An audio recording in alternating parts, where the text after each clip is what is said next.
Has Yasuo become the most broken mid laner? Is Wukong jungle making his way back into meta? We've got those answers along with the new emerging trends and a complete update on the solo queue tier list thanks to the help of our challenger players and analyzing the most recent data. But before we get into it, be sure to check out SkillCapped if you want to truly get better at League of Legends. We're the only service that offers a money-back guarantee if you don't climb at least 5 divisions while actively using our service. We do this because our service really does work, and if it doesn't work for you, you shouldn't pay. Learn more at the end of this video or click the link in the description below. Top lane Neeko has ventured back into a viable spot for 12.7 as the W buffs have provided a nice jolt in strength. Let's also not forget Neeko W saw a separate cooldown buff a few patches back, so everything is coming together quite well. Not only the buffs, but the way the meta has aligned right now makes Neeko one of the best counter picks. Darius and Gangplank are currently the most played top laners, and Neeko wins over 54% of the time against both. Playing off W cooldown is vital as you're nearly unkillable whenever it's up. The build you'll want to be running is a Blade of the Ruined King rush into Rage Blade 2nd and Kraken Slayer 3rd.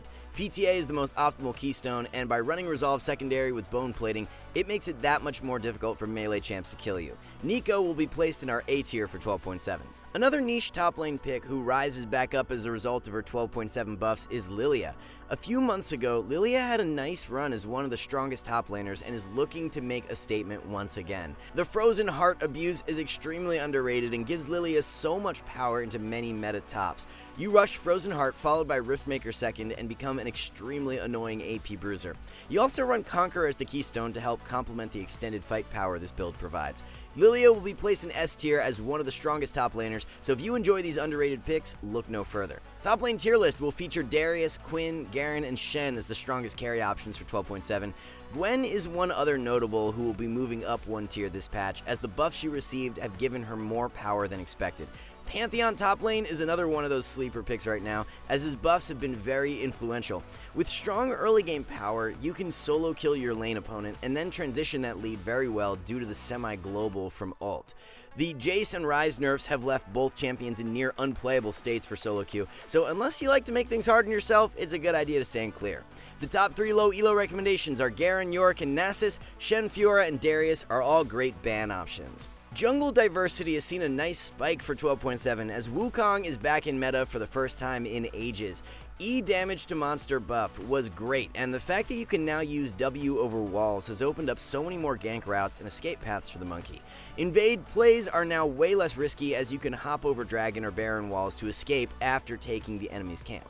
The juke plays become even more insane now too, as you can fake going over a wall with W to bait the enemy's flash. If you're looking for a new jungler to add to your champion pool, then Wukong is definitely a respectable pickup as he'll be placed in A tier for 12.7. What was Riot thinking with the Rengar buff this patch? He was already in a great spot in 12.6 and has now become an OP pickup for 12.7. It's not just the direct changes that have given Rengar extra power though, as he's loving the max gold stack rune page. The addition of Treasure Hunter along with the added gold from First Strike and the ability to cheat items with Futures Market has given Rengar a ridiculous amount of snowball power. If you're not abusing this page already, then look to do so while you can, as we expect a nerf in the coming patches. The jungle has a plethora of top tier options right now with Rengar, Nocturne, Diana, Vali, and Kha'Zix all at extremely high power levels. Ren and Ka can both take full advantage of the First Strike and Treasure Hunter combination. Nocturne has had so many great changes in recent patches with direct buffs and also indirect buffs from Death's Dance and Maw being juiced up in strength. Gwen is one champ that we underestimated as the buffs have been more impactful than expected, so she'll be moving up into A tier for mid-patch. The E buff has helped to accelerate her clear speed, while ultimate cooldown buffed by 20 seconds is actually quite significant as well. Gwen's skirmish power drastically increases with ultimate available, so 20 seconds off at rank 1 allows you to be more proactive throughout the early game.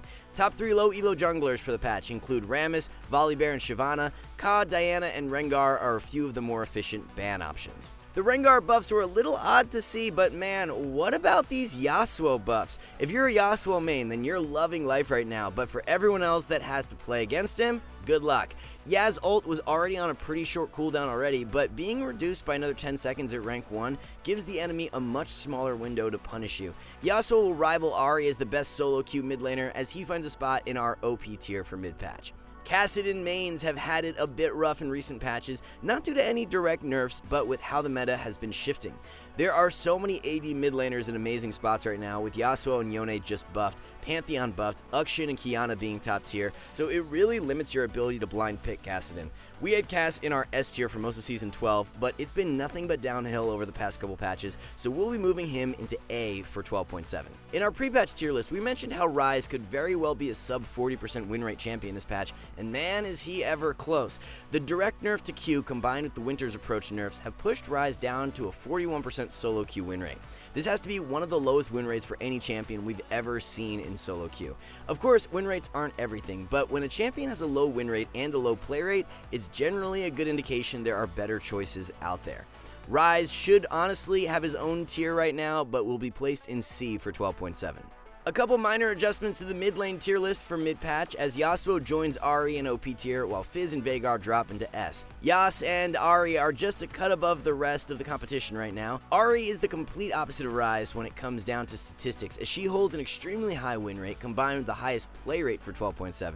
With Yasuo and Yone seeing a spike in play rate due to their buffs, there's no better time to have Pantheon as a pocket pick. Panth buffs this patch along with how the meta has shifted turns him into a godlike solo queue pickup. Many Qiyana and Talon jungle players have been taking full advantage of the first strike with Treasure Hunter page, but mid lane players are really missing out.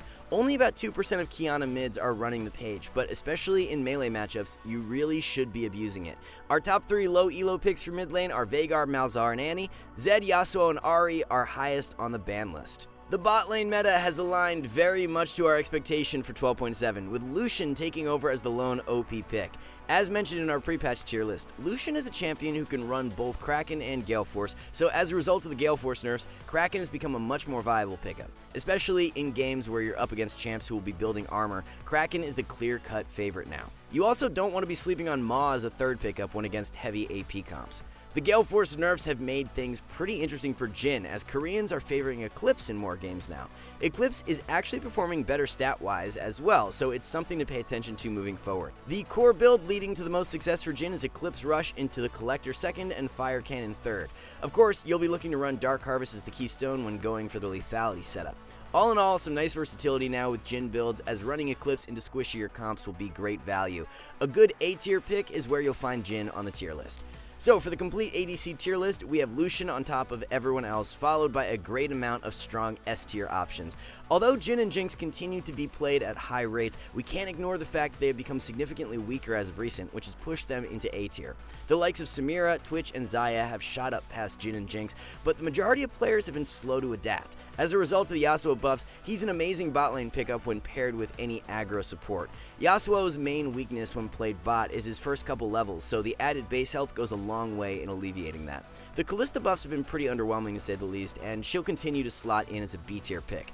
To escape low elo the fastest, look into Veigar, MF, or Ashe. Vayne, Lucian, and Samira are a few of the highest value bot lane bans for 12.7. There were a few changes that had us scratching our heads this patch, and the Umbral Glaive buffs were definitely one of them.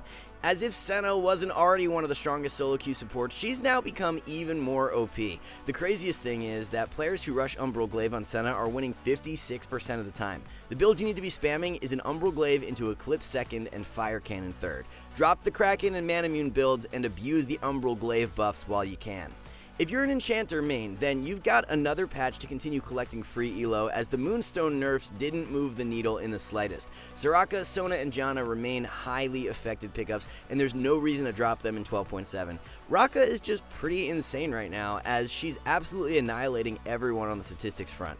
Upwards of a 54% win rate in 12.7 is the highest for any champion in the game, period. You can't even make the argument that one-tricks are inflating her win rate either, as her play rate is over 8%. There are so many quality options for support this patch, as Senna, Janna, Blitz, Soraka, and Renata are all exceptionally strong carries. In regards to the Umbral Glaive buffs, it's not just a great rush item for Senna, but also for Pyke and Pantheon. Most Pyke players have actually adjusted really well, as the item is being rushed in around 50% of games, but if you're someone still building Duskblade first, look to prioritize Umbral. Soraka, Blitz, and Zyra are our top 3 low elo recommendations for support. Renata, Soraka, and Senna are the best support bans of the patch. Alright guys, before we wrap this up, let's tell you a little more about SkillCapped. So, we offer a 5-division rank up guarantee, and think that's a pretty crazy thing to offer. It's like a gym membership guaranteeing you'll get ripped. Your local gym would go bust if they offered that, right? Not us. We've offered this for years because our service really does work. It works so well, in fact, that we're able to produce by far the largest catalog of premium league guides on the internet. We add over 20 videos a week with over 1,600 guides curated into over 100 courses no one can compare. We've also sent challenger players into ELO Hell 714 times and counting, where they commentate how to carry live. They also respond to all questions asked. Sign up today for as little as $6.99 a month if you are serious about improving. So there's a quick update on the meta as we reach the halfway point of 12.7. Thank you guys so much for watching, and we'll see you back soon.